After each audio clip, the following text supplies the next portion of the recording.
नमस्कार, जय श्री कृष्ण। मैं तरुण जानी, रेकी ग्रैंड मास्टर और आपका दोस्त। दोस्तों, रेकी में हम क्यों आगे नहीं बढ़ पा रहे हैं? क्यों हमारी हीलिंग हो नहीं रही है या इतना असर नहीं कर रही है? तो दोस्तों, इसके लिए कुछ छोटी छोटी बातें हमें ज़रूर से ध्यान रखनी है। वो छोटी छोटी बातें कौन सी है और क्यों हमें ध्यान रखनी चाहिए, इसके लिए आज हम थोड़ा चिंतन करते हैं। आज हमें ये सोचने चाहिए कि हम रेकी में आगे क्यों नहीं बढ़ पा रहे हैं और हमारी कौन सी गलतियां हैं। तो दोस्तों, सबसे पहले तो हमें अपनी सोच को स्ट्रॉन्ग करना पड़ेगा। सोच को स्ट्रॉन्ग करना यानी क्या? तो दोस्तों, हमें कभी भी नेगेटिव नहीं सोचना है। हमें हमेशा हर वक्त पॉजिटिव रहना है। पॉजिटिव रहना यानी क्या? अच्छे विचार करेंगे, अच्छी अच्छी बातें सोचेंगे, अच्छी अच्छी कल्पनाएं करेंगे। ये हमारे पॉजिटिव सोच है। दूसरा नेगेटिव क्या? तो दूसरे के बारे में हम गलत बोलेंगे, दूसरे के लिए गलत सोचेंगे, तो ये हमारे लिए नेगेटिव है। आप जितना अच्छा बोलेंगे और जितना वाइट बॉल इकट्ठे करेंगे तो वाइट एनर्जी आपको मिलेगी। जितना आप नेगेटिव बोलेंगे उतनी ब्लैक एनर्जी आपके पास इकट्ठा होगी। तो हम लोगों को सबसे पहले पॉजिटिव रहना है, कभी भी नेगेटिव सोचना नहीं है। ये हमें पहले ध्यान में रखना होगा। दूसरी चीज़ है हमारा आहार। हमारा आहार कैसा होना चाहिए? दोस्तों, हमारा आहार सात्विक और शुद्ध होना चाहिए, ताज़ा। ज़्यादातर हो तो फल आप खाइए, जो भी सीजन में जो भी फल आते हैं वही आप खाइए। सूखे मेवे खाइए, ज़्यादा पकाया हुआ मत खाइए, ज़्यादा ऑयली मत खाइए, जिससे आपको शरीर में प्रॉब्लम हो। ऐसा भोजन नहीं लेना चाहिए। बाहर के जो चटपटे नाश्ते हैं वो नाश्ते कभी नहीं लेना चाहिए। जंक फूड को ज़्यादा हो तो अवॉइड कीजिए, जंक फूड लेना नहीं है। तो ये सब छोटी बात है पर हमें ध्यान रखनी चाहिए। नॉन वेज से हमेशा के लिए परहेज़ कर लीजिए। नॉन वेज कभी हमको खाना नहीं है, क्योंकि जिस पशु का हम वो मीट खाते हैं वैसे ही हमारे अंदर गुण आते हैं। तो दोस्तों, हमें नॉन वेज कभी नहीं खाना चाहिए, क्योंकि वो भी एक आत्मा है और उस आत्मा का हमने कुछ किसी भी तरीके से उसकी मौत में हमारा हिस्सा है वो साबित होता है। तो हमारे साथ वो उसका कर्म बंध जाता है। तो हमें कभी भी नॉनवेज नहीं खाना चाहिए। ये रेकी साधक रेकी चैनल और आध्यात्मिक में आगे बढ़ने वालों के लिए सबसे ज़रूरी चीज़ है। हो सके तो हमें रसाहार करना चाहिए। रसाहार इसलिए कि जितना हम किसी भी फल फ्रूट्स जो होते हैं और जो भी सब्जियां होती है उसका हम जो भी रस खाएंगे या रस पिएंगे तो हमें जो डाइजेस्ट में बहुत हल्का रहेगा। तो हमें कोई भी चीज़ अच्छे से पाचन हो जाएगी, हमारे ब्लड अच्छी तरीके से काम करेगा, हमारा सेल अच्छे बनेंगे, पॉजिटिव ऊर्जा रहेगी। दूसरी चीज़, बिना पकाया हुआ खाने से यानी कि फ्रूट्स ये सब खाने से उसमें प्राण ऊर्जा ज़्यादा रहती है।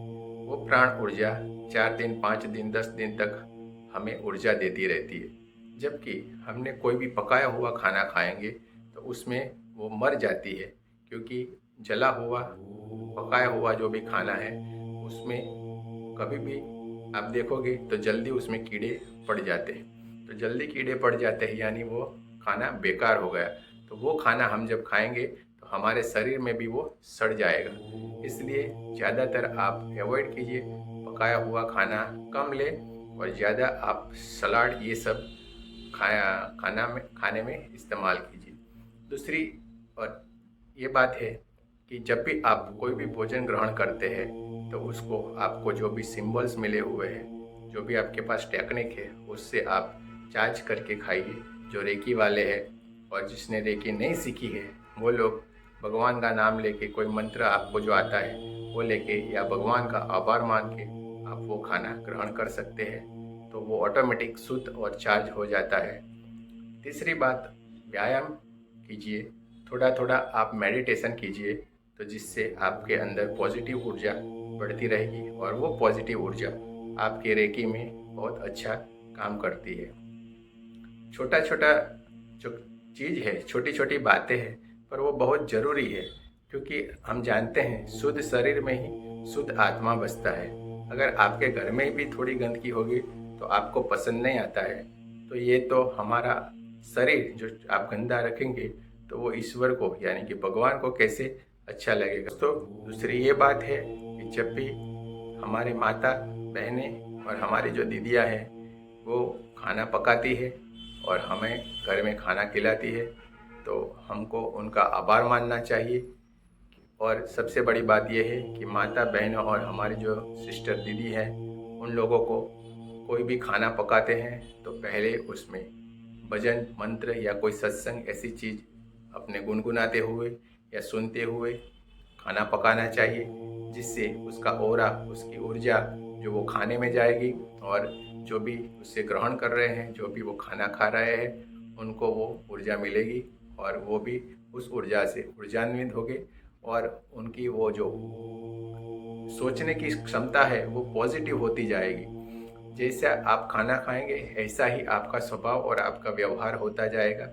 इसलिए खाने पे बहुत ज़रूरी है कि आप ध्यान रखें, सूखे मेवे खाइए, आप कच्ची सब्जियां खाइए, यही सबसे ज़रूरी चीज़ है हमारे लिए। सबसे बढ़िया कच्ची सब्जियां और सूखे मेवे और फल फ्रूट्स है, जो भी आप खाएंगे तो बहुत अच्छा आपका मेडिटेशन बढ़ता जाएगा, आपकी ऊर्जा बढ़ती जाएगी। और इसके साथ आपको मेडिटेशन करते जाइए, जिससे आपकी साधना और स्ट्रांग होगी। आपके सभी चक्रस, आपका माइंड में जो भी आज्ञा चक्र है वहाँ पे आपको पावर मिलेगा और आपकी टेक्निक्स और आपके जो भी सिंबल है वो भी आपके काम करने लगेंगे। जैसी जैसी आपकी साधना बढ़ती जाएगी वैसे वैसे आप आगे। दोस्तों, रेकी जो है ये ब्रह्मांड की ऊर्जा है, वो पूरे ब्रह्मांड में है, क्योंकि पूरे ब्रह्मांड में ऐसी कोई चीज़ नहीं है जो रेकी से ऊर्जान्वित ना हो। तो दोस्तों, हमें रेकी सीखने की नहीं, रेकी एक साधना की साधना के विषय है। रेकी कोई सीखने का सब्जेक्ट नहीं है, वो एक साधना का सब्जेक्ट है। जैसे जैसे आप साधना करते जाओगे तो आपकी रेकी इतनी ही अच्छी बढ़ती जाएगी और एनर्जी आपकी बढ़ती जाएगी। जितनी एनर्जी आपकी स्ट्रांग होगी, आपकी हीलिंग इतनी स्ट्रांग होगी और आप आगे बढ़ते जाओगे। Thank you. जय श्री कृष्ण।